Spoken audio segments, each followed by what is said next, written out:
Hi hello welcome to dream team 11. நம்ம last video pitch ரிப்போர்ட்டை பற்றி பார்த்தோம். பிச் ரிப்போர்ட்டோட ஃபுல் டீட்டெயில்ஸ் நம்ம அதில் போட்டிருந்தோம். பார்க்காதவங்க அந்த வீடியோ போய் பாருங்கள். இது பார்ட் 2, நெக்ஸ்ட் பார்ட். ஒன்ஸ் நம்ம பிச்சை பற்றி எல்லாம் தெரிஞ்ச போகிறோம், நம்ம அடுத்து பார்க்க வேண்டியது ஒரு பிளேயரோட ஃபார்ம், அதாவது பிளேயர் கேப்பபிலிட்டிஸ், அவங்களோட வீக்னஸ். அவங்க ஒரு பேட்டர்னில் ப்ளே பண்ணுவாங்க. இப்போ பேட்டர்னா என்ன சொல்கிறேன்னா, ஒரு சில பேர் மொதல் மேட்ச் நல்லா விளாடுவாங்க, நெக்ஸ்ட் மேட்ச் ஃபெயிலியர் ஆகிடுவாங்க. ஒரு சில பேர் 2 மேட்ச் கண்டினியூஸாக நல்லா விளாடுவாங்க, அதுக்கு அடுத்த மேட்ச் ஃபெயிலியர் ஆவாங்க. 3வது ஆள் 3 மேட்ச் கண்டினியூஸாக ஆவார், நல்லா விளாடுவார். அதுக்கு அடுத்த மேட்ச் பார்த்திங்கன்னா ஃபெயிலியர் ஆடுவார், திரும்ப 2 மேட்ச் நல்லா விளாடுவார், திரும்ப ஃபெயிலியர் ஆகிடுவார். இதுதான் பேட்டர்ன். இதை ஃபைன் பண்ணி நம்ம மைண்டில் வச்சுக்கணும். எந்தெந்த பிளேயர் எப்பப்போ பர்ஃபார்ம் பண்ணுவாங்க, எப்படி பர்ஃபார்ம் பண்ணுவாங்கன்றத நம்ம மைண்டில் வச்சுக்கிட்டு அதுக்கேற்ற மாதிரி டீம் போடணும். ஒரு சீரீஸ் ஆரம்பிக்குதுன்னு வச்சிங்களேன். அதில் நீங்கள் பார்த்தீங்கன்னா எப்போவுமே ஆல் டைம் ஃபார்ம் பிளேயர் ஒருத்தர் இருப்பார். இப்போ நம்ம விராட் கோலியை எடுத்துங்க, ஐபிஎல். அவர் எப்போவுமே ஃபார்மில் தாங்க இருப்பார். அவர் அவுட் ஆஃப் ஃபார்மாகவே ஆக மாட்டார். தொடர்ந்து பார்த்தீங்கன்னா ஒரு 10 மேட்ச் இருந்தீங்கன்னா அதில் 5 மேட்ச் பார்த்தீங்கன்னா 5 மேட்ச்சில் பார்த்தீங்கன்னா கண்டிப்பாக ட்ரீம் டீமில் இருப்பார்.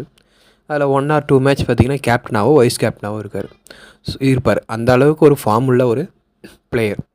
இப்போ நீங்கள் விராட் கோலியுடைய ஃபார்மை பற்றி எடுத்துக்கணும். விராட் கோலி ஐபிஎல்லில் எப்படி விளையாடுவார், விராட் கோலி இன்டர்நேஷ்னல் லீக்கில் எப்படி விளையாடுவார், இதுவே விராட் கோலி இப்போ இந்தியாவுக்கும் ஆஸ்திரேலியாவுக்கும் ஒரு சீரீஸ் நடக்குதுன்னா அதில் எப்படி விளையாடுவார், இந்த டீட்டெயில்ஸ் தெரிஞ்சுக்கணும். இப்போ விராட் கோலி இந்தியா பிச்சில் எப்படி விளையாடுவார், ஆஸ்திரேலியன் பிச்சில் எப்படி விளையாடுவார், இங்கிலாந்து பிச்சில் எப்படி விளையாடுவார், பங்களாதேஷ் போனால் எப்படி விளையாடும், இந்த டீட்டெயில்ஸ்லாம் நமக்கு தெரிஞ்சிருக்கணும்.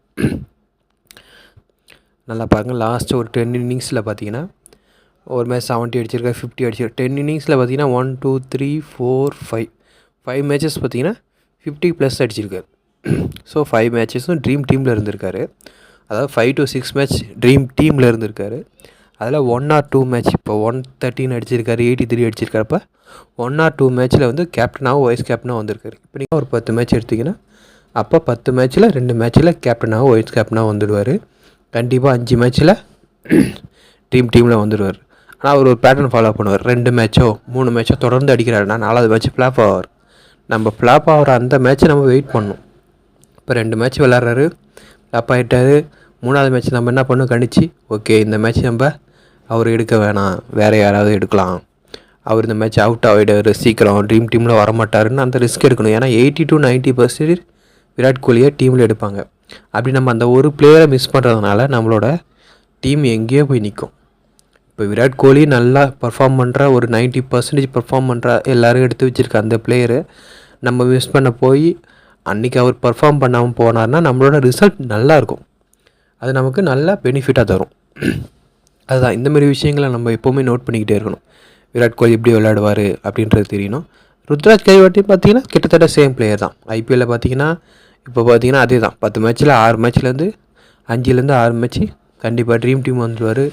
1 or 2 மேட்சஸ் கேப்டன் வைஸ் கேப்டனாக வந்துடுவார். ஸோ அவரும் ஆல் டைம் ஐபிஎல்லில் பார்த்தீங்கன்னா ஆல் டைமில் ஃபார்மில் இருக்க பிளேயர்.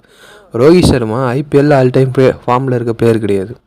அவர் ஒரு 10 மேட்ச் எடுத்திங்கன்னா 2 மேட்ச் அதில் ஒரு மேட்ச் கேப்டனாக வருவார், இல்லைனா ஒரு 4 மேட்ச் அந்தமாரி கூட வச்சுங்க. 10 மேட்ச்சில் 4 மேட்ச் டீமில் வருவார், ஒரு மேட்ச் கேப்டனாக வந்துடுவார். இதுவே அவர் இன்டர்நேஷ்னலில் பாருங்கள், அவர் அசிக்கவே முடியாது. 10 மேட்ச்னால் கண்டிப்பாக 5 மேட்ச்சில் 6 மேட்ச் ட்ரீம் டீம் வந்துடுவார், 2 இல்லைனா 3 கேப்டனாக வைஸ் கேப்டனாக வந்துடுவார்.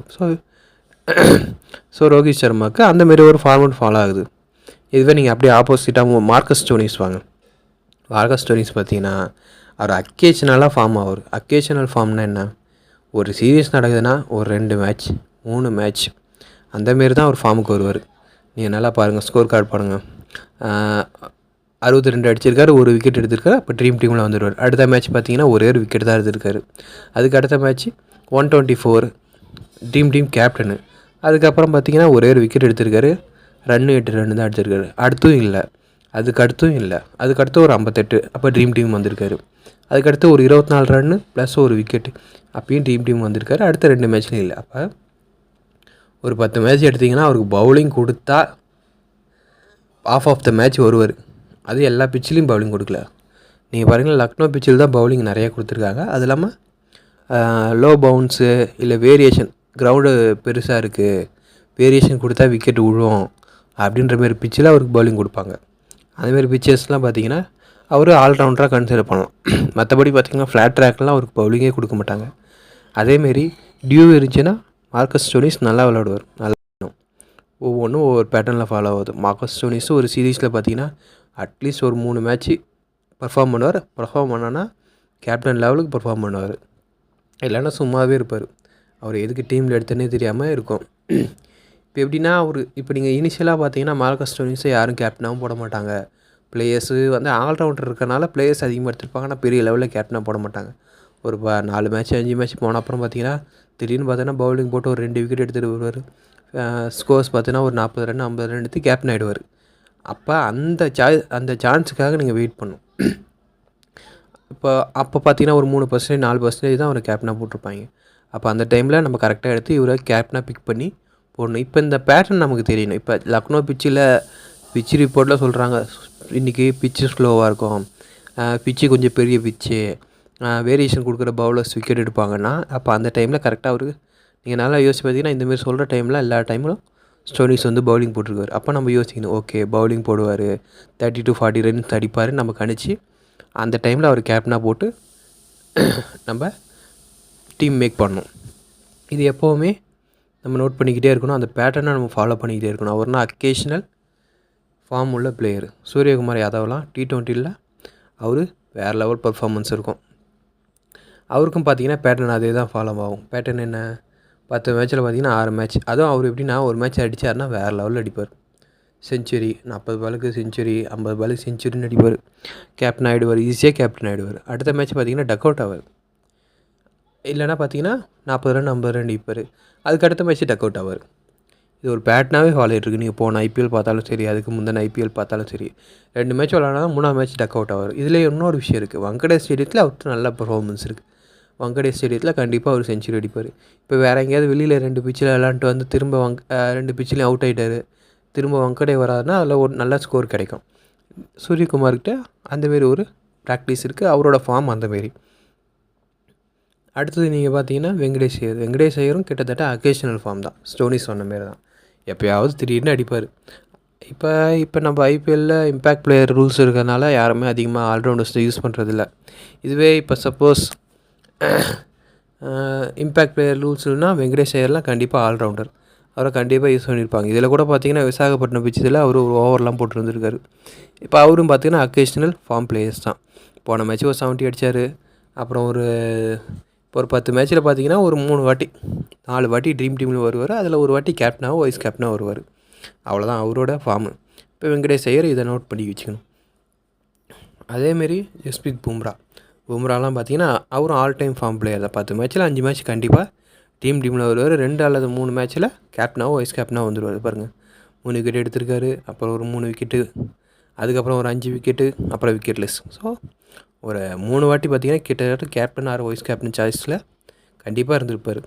இதே நீங்கள் வந்து ட்ரெண்ட் போல்ட் எடுத்துங்க, அவர் IPLலாம் திடீர்னு நல்ல பிச்சு கொடுத்துருக்காங்க, பவுலிங் பிச்சு கொடுத்துருக்காங்கன்னா கண்டிப்பாக ஒரு நல்ல விக்கெட் எடுப்பார். அதுவே ரேர் தான். இப்போல்லாம் ரீசெண்டாக பாருங்கள் சுத்தமாக விக்கெட்டே எடுக்கிறதில்ல. திடீர்னு பார்த்தீங்கன்னா மும்பை இந்தியன்ஸுக்கு அன்றைக்கி செம்ம பர்ஃபார்மன்ஸ் கொடுத்து மும்பை இந்தியன்ஸ் ஆப்போசிட்டாக நல்ல விக்கெட் எடுத்தார். ஏன்னா அன்றைக்கி அது பவுலிங் பிச்சு, வங்கடையில் பவுலிங் பிச்சு இருந்தனால நல்லா ஸ்விங் போட்டு விக்கெட் எடுத்துட்டார். ஸ்விங் இல்லைன்னா அவருக்கு விக்கெட்டே விடாது. அப்போ சீரீஸ்லேயே பார்த்தீங்கன்னா இந்த IPLலே பார்த்தீங்கன்னா அன்றைக்கி ஒரு வாட்டி கேப்டனாக வந்தார். அதுக்கப்புறம் எப்போயாவது 1-2 விக்கெட் வந்தால் டீமில் வருவார்.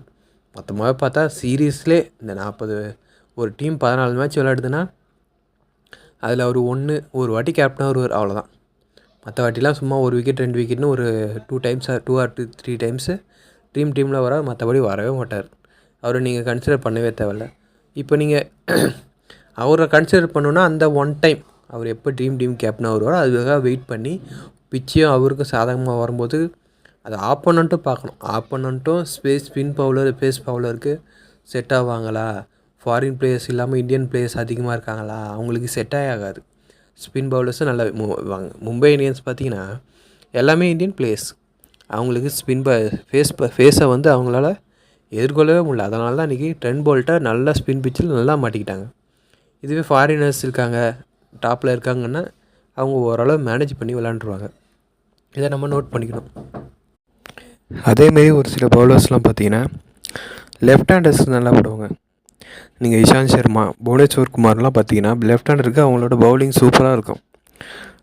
லெஃப்ட் ஹேண்டர்ஸ் கொஞ்சம் கஷ்டப்படுவாங்க. ஸோ ஏன்னா அவங்க அவுட் ஸ்விங் போடுவாங்க. லெஃப்ட் ஹேண்டருக்கு அகேன்ஸ்டாக ஒரு நல்ல ரெக்கார்டு வச்சுருப்பாங்க.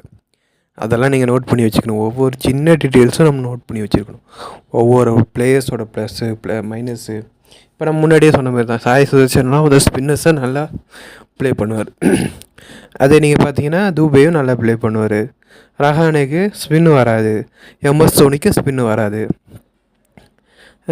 விராட் கோலி வந்து சம்டைம்ஸ் ஸ்பின்னுக்கு கஷ்டப்படுவார், ஸ்பின் பிச்சில் ஸ்பின்னுக்கு கஷ்டப்படுவார். ரோஹித் சர்மாவுக்கும் சம்டைம்ஸ் கஷ்டப்படுவார். அதே எந்த ஸ்பின் கஷ்டப்படுவார்னா லெக் ஸ்பின், அந்தமாரி ஸ்பின்னுக்கெலாம் கொஞ்சம் கஷ்டப்படுவார். தோனிக்கு லெக் ஸ்பின்னுக்கு கொஞ்சம் கஷ்டமாக இருக்கும். ஸோ எந்தெந்த பிளேயருக்கு என்னென்ன வீக்னஸ் இல்லை, அவங்க எப்போ ஃபார்மில் இருக்காங்க, ஃபார்மில் இல்லை, அவங்க என்ன பேட்டர்னில் ப்ளே பண்ணுறாங்க, 2 வாட்டிக்கு 3 வாட்டி. இப்போ 2 வாட்டி நல்லா விளாண்டாங்கன்னா 3வது வாட்டி அவுட் ஆகிறாங்களா? இப்போ விராட் கோலி 3 வாட்டி நல்லா விளாண்டா 4வது வாட்டி கன்ஃபார்மாக அவுட் ஆகிடுவார். அது நமக்கு தெரிஞ்ச விஷயம். இப்போ நம்ம அந்த அவுட் ஆகணும் அந்த ஒரு செகண்டுக்காக நம்ம வெயிட் பண்ணிகிட்ருக்கணும். அதேமாரி T20க்கும் 1 டேக்கும் நிறைய வித்தியாசம் இருக்குது. T20 ப்ளே பண்ணுற மாதிரி ஒன் டே ப்ளே ஆகாது. 1 டேக்கு டீம் நம்ம கண்டிப்பாக வேறு மாரி போட்டே தான் ஆகணும். 1 டேஸில் இப்போ நல்ல பேட்டிங் பிச்சுனா இருந்தால் கண்டிப்பாக பிளேயர்ஸ்லாம் நிறைய பேட்டர்ஸ் நல்ல செஞ்சுரிஸ் அடிப்பாங்க. பவுலர்ஸ் சொல்கிற மாரி விக்கெட் எடுக்க மாட்டாங்க. இப்போ சப்போஸ் ஆஸ்திரேலியாவுக்கும் பங்களாதேஷுக்கும் நடக்குதுன்னா அங்கே நீங்கள் பவுலர்ஸ் நல்லா விக்கெட் எடுப்பாங்க. ஏன்னா பங்களாதேஷ் ஸ்பேசர்ஸுக்கு கொஞ்சம் விக்கெட்டு கொடுத்துருவாங்க. அப்போ நீங்கள் பவுலர்ஸு கேப்டனாக போடுறோம். 1 டேவாக இருந்தாலும் ஆஸ்திரேலியாவுக்கு பங்களாதேஷ் இருக்குன்னா கண்டிப்பாக நீங்கள் பவுலர்ஸ் பக்கம் ஒரு கேப்டன் சாய்ஸை போடலாம். இப்போ ஆஸ்திரேலியாவுக்கும் இந்தியாவுக்கும் நடக்குதுன்னா 2 பேட்டர்ஸ், இந்தியாவில் ஒரு பேட்டர்ஸ், ஆஸ்திரேலியாவில் ஒரு பேட்டர்ஸ், யாராவது இதில் ஒரு டீம், இதில் ஒருத்தர் கேப்டன், அதில் ஒரு கேப்டன் வைஸ் கேப்டன் போட்டு டீமை நீங்கள் மேக் பண்ணலாம். ஏன்னா 2 டீம்லேயும் நல்லா பேட்டர்ஸ் நல்லா பர்ஃபார்ம் பண்ணுறாங்க இருக்காங்க. விக்கெட்டும் அதிகமாக விட மாட்டாங்க. இந்தமாரி சின்ன சின்ன விஷயங்கள நமக்கு தெரியணும். இந்த வீடியோட கன்க்ளூஷன் என்ன, ஒரு பிளேயரு அந்த லீகில் ஃபார்மில் இருப்பாரா இருக்க மாட்டாரா? ஒரு லீக் ஆரம்பிக்கிறதுக்கு முன்னாடியே நம்ம இதை நோட் பண்ணி வச்சுக்கணும். ஃபார்மில் இருக்காருன்னா எப்படி அவரோட பேட்டர்ன் எப்படி இருக்கும்? ஃபார்மில் இருக்க மாட்டார்னா அவர் எடுக்கலாமா வேணாமா? அவர் எப்போ ஃபார்மில் வருவார்? 5 மேட்ச்சுக்கு அப்புறம் வருவாரா, 6 மேட்ச்சுக்கு அப்புறம் வருவாரா? அந்த டீட்டெயில்ஸ் தெரியணும். லெஃப்ட் ஹேண்டருக்கு ரைட் ஹேண்டரா, அதோட வீக்னஸ் ஏதாவது, பவுலர் வந்து நல்லா லெஃப்ட் ஹேண்டரை விக்கெட் எடுக்கிற பவுலர்ஸ் ஏதாவது இருக்காங்களா? இப்போ ஸ்டார்க்லாம் வந்து பார்த்திங்கன்னா லோயர் ஆர்டர்லாம் நல்லா விக்கெட் எடுத்துருப்பாரு. ஒரு 6-7 விக்கெட்டு போயிடுச்சுன்னா அதுக்கப்புறம் ஸ்டார்க் பவுலிங் போட்டார்னா நல்ல ஸ்பேஸை ஏற்றி அவங்கள விக்கெட் எடுத்துருவார். இந்த டீட்டெயில்ஸ் நமக்கு தெரிஞ்சுக்கணும். ட்ராக் பவுன்ஸ் ஆகாதா, ஸ்பின் இல்லையா, இந்த எல்லா டீட்டெயிலையும் வச்சு அவங்களோட ஃபார்மையும் கனெக்ட் பண்ணி நம்ம ஒரு டீம் மேக் பண்ணணும். இது எல்லாம் தெரிஞ்சால் தான் நம்மளால் டீம் வின் பண்ண முடியும். தேங்க்யூ. உங்களுக்கு இந்த வீடியோ உங்களுக்கு பிடிச்சிருந்துச்சின்னா லைக் பண்ணுங்கள், ஷேர் பண்ணுங்கள், மறக்காமல் சப்ஸ்கிரைப் பண்ணுங்கள். நெக்ஸ்ட் வீடியோவில் பார்க்கலாம்.